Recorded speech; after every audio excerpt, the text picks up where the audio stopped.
반갑습니다. 모두 수고하셨고요. 이번 시험 꼼꼼하게 분석해봤는데요. 이 내용 들으시면서 여러분들이 앞으로 시험을 더 탄탄하게 준비하는 데 도움 되실 거라고 믿어요. 바로 시작해 볼게요.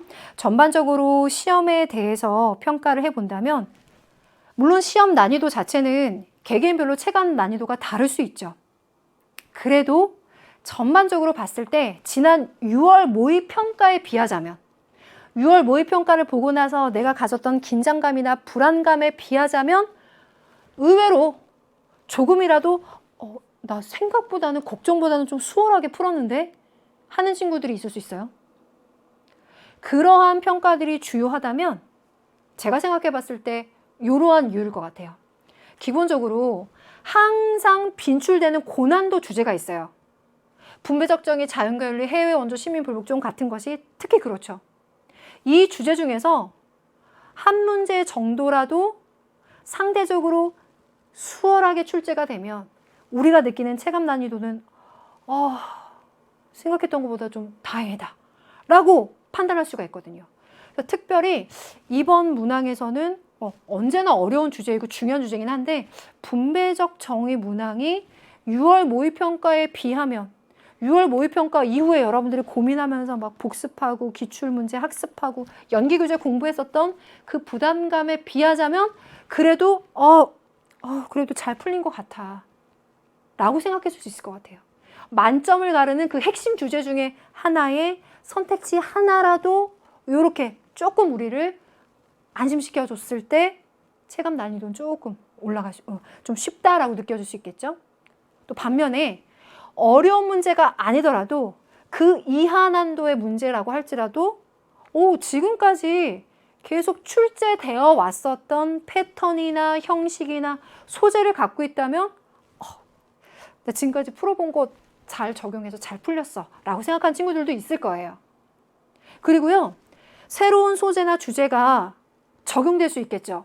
그러면 그 주제 때문에 그 시험 문제가 어렵게 느껴질 수도 있는데 이번 시험에서는 요 새로운 소재, 독일 통일 같은 경우에는 예전에 출제된 적 2013년도에 출제된 적이 있지만 오랜만에 이 부분이 다시 이제 제시문으로 들어와서 우리한테 인사를 했다라고 해서 봤을 때 그런 의미에서 새롭지만 그래도 막 너무 낯설거나 어렵지 않게 우리가 풀 수 있게 접근이 돼서 이러한 고난도 또 그 이하의 난도 새로운 소재 측면에서 우리를 조금 풀어준 면이 발견돼요. 그 효과가 상대적으로 컸다면 난 그래도 좀 수월하게 풀었다라고 생각한 친구들이 있을 거예요. 하지만 앞에 말했듯 체감 난이도는 각자가 달라요. 각자 어려워하는 부분 다르고 내가 공부했던 것에서 결과가 나느냐 안 나느냐 그 부분 때문에 체감 난이도가 다를 테니까 선생님 실망스럽지만 저는 좀 어려웠는데요 라고 한다면요 이 이유예요. 자, 지금 이 지점이 중요해요. 잘 봤더라도 어려웠더라도 이 지점이 중요합니다.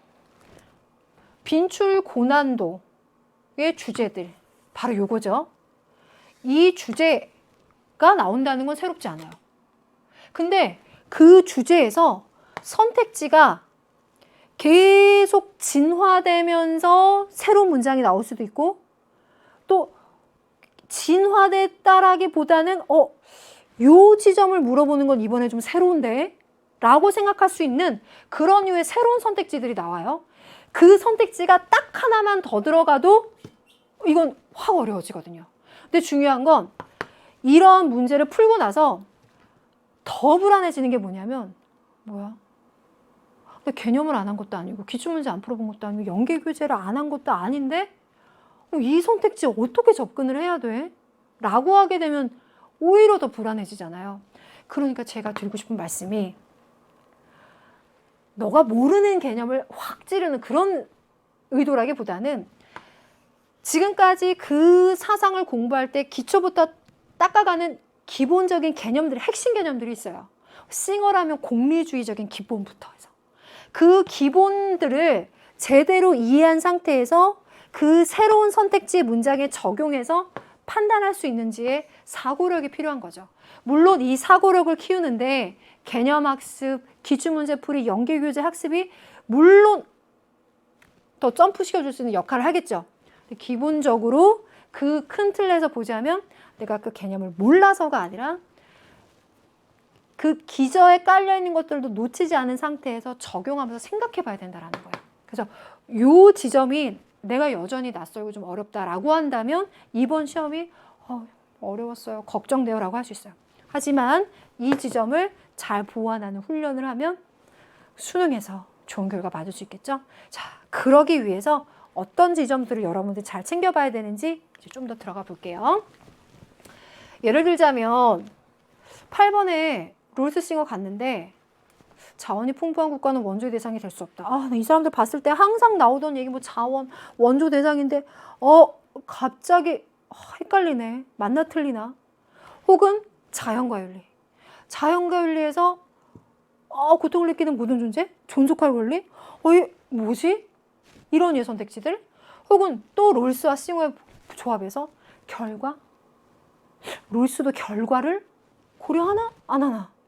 이런 것들을 판단할 때에는 갑자기 새로운 개념이 아니라 이 사상가들의 기본에 깔려있는 개념부터 탄탄하게 닦아서 그 개념들을 적용해서 판단해야 된다는 거예요. 근데 지금 이야기하는 것들이 이 문학에서는 굉장히 중요한 관건이 되고 있고요. 꼭 얘기하고 싶은 게요. 지금 이 선택지들 딱 보일지 모르겠지만 니은, 디귿, 리을 들어가는 게 뭐예요? 네 가지 선택 중에서 옳은 것만을 고르는 딱 그 형태 문제들에서 이렇게 출제가 되고 있다는 것들도 바로 이런 부분에서 우리를 어렵게 해주는구나.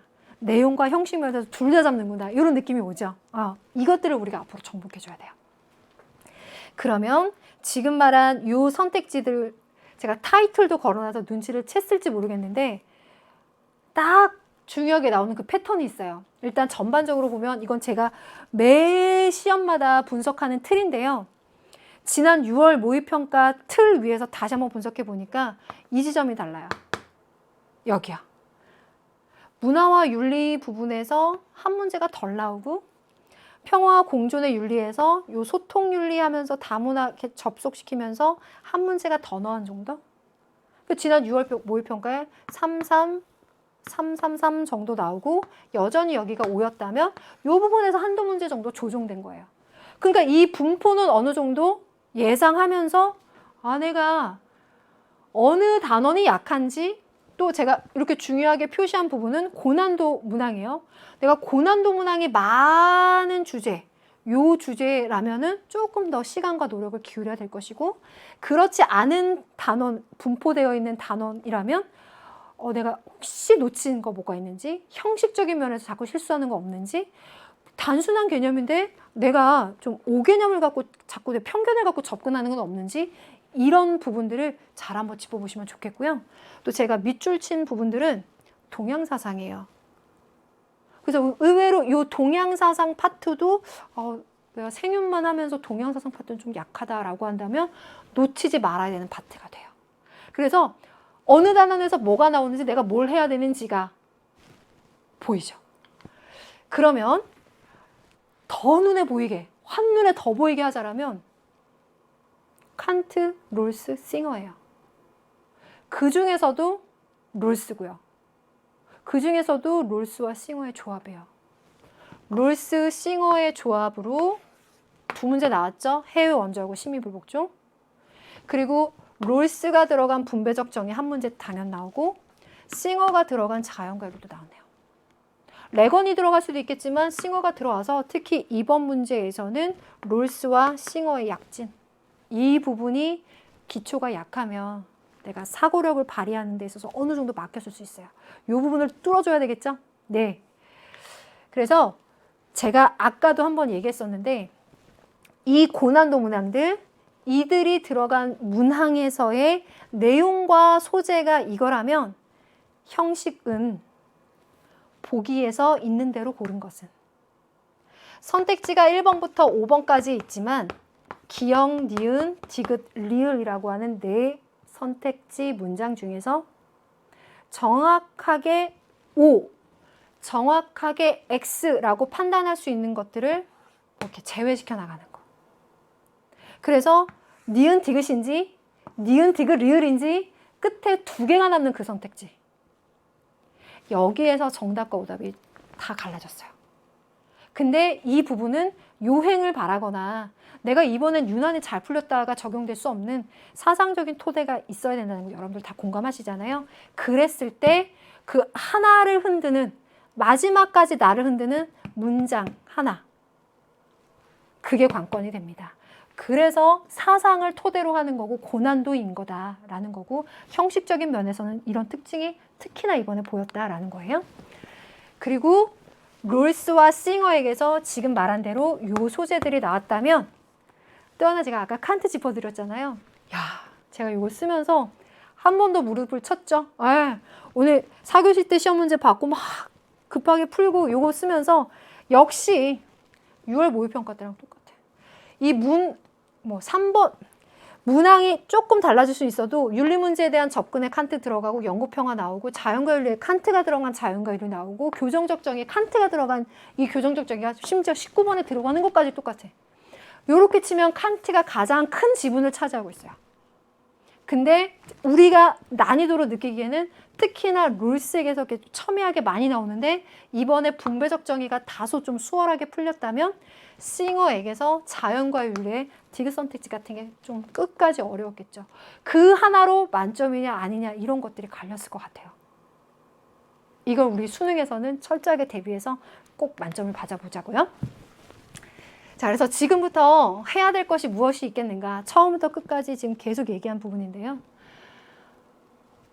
사상을 토대로 한 빈출 주제들, 고난도 문학 유형은 이미 어느 정도 패턴이 보여요.